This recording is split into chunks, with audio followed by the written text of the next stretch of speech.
in a way. It's a plan. So we want to see your subcontractors. We want to see your plan up front. And as I spoke to the man over there, as I said to him over there, subcontractors, we're not going to constantly look at who you're exchanging in, exchanging out. The important thing is we want to see compliance with that at the end of the year in some way, shape, or form. We want to look at what you submit and say, hey, I did 5% to this woman-owned small business.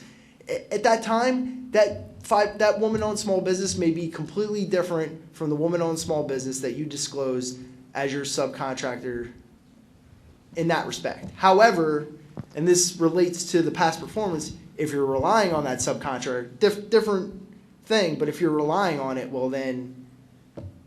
Understood. Got it. Could you please clarify, when you're clarifying the recertification, if the small business is a CTA member in the other than small business category with a CTA lead, does the same rule apply for the recertification because they are a CTA member? Yes. Yes, the same rule applies to every IDIQ holder, so that's CTA member. If there's a graduation at that time, that member can still, obviously that's your discretion. If you're a CTA lead, your member graduates, you keep them on as a subcontractor. It's not going to count towards, you can't use them towards the CTA allocation percentage going forward. After the 5 years. Yes. Everything as far as recertification is after 5 years. Okay.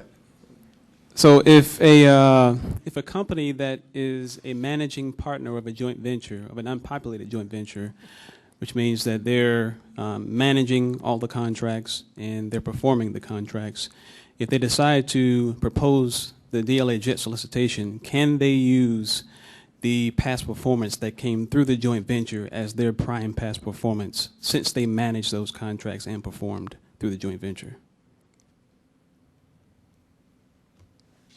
So we're going to have to take that one back. Yes. Action. We're going to have to do a little more homework on that one. But There's, we will have an answer for you. Yeah, you said it's an 8A joint venture, right?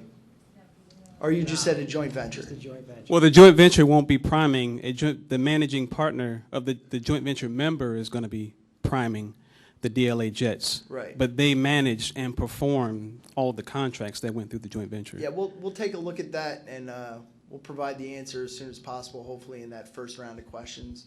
I apologize. I don't know, Joe, how much it's your call. I mean, we could... Let's do 2 more questions, and then we'll have to wrap it up. Yeah, just to clarify on the or the sub-K on-ramping, I understand the CTAs are different, but with subcontractors we can add and we can on-ramp, off-ramp as needed. Yes. And therefore, a CTA, we could have a member that's a CTA and also use them as a small business sub for other work as well? Yes. Okay. Yes. Thank you. Quick question, Joe, following up on the other DLA organizations using this vehicle. If it's within scope, is it okay? Like virtual workforce training? If it's within scope, it can be supported under JETS. Okay. But that's something that we'd have to take a look at. Right. Okay. So I guess, Joe had said there was 2 questions. I just want to... All right. We opened, we gave permission. One more. Just what is your goal or anticipated goal for awarding this contract, and what are the penalties for not meeting small business contracting goals on a yearly basis? So when you say goals, are you talking subcontracting goals? Correct. Okay. So the subcontracting goals are for the small business participation are laid out in the. Right. You say you review them every year. Right. So the penalty for that, if you don't reach those goals, is we assess CPARs, and there's that small business participation area of CPARs, and that rating will be applied, factoring in your compliance with those. So I guess that concludes our presentation. I just want to, real quick, I know, my presentation tends to interject some humor or attempted humor, and I just want to let you know that I take this job very seriously, and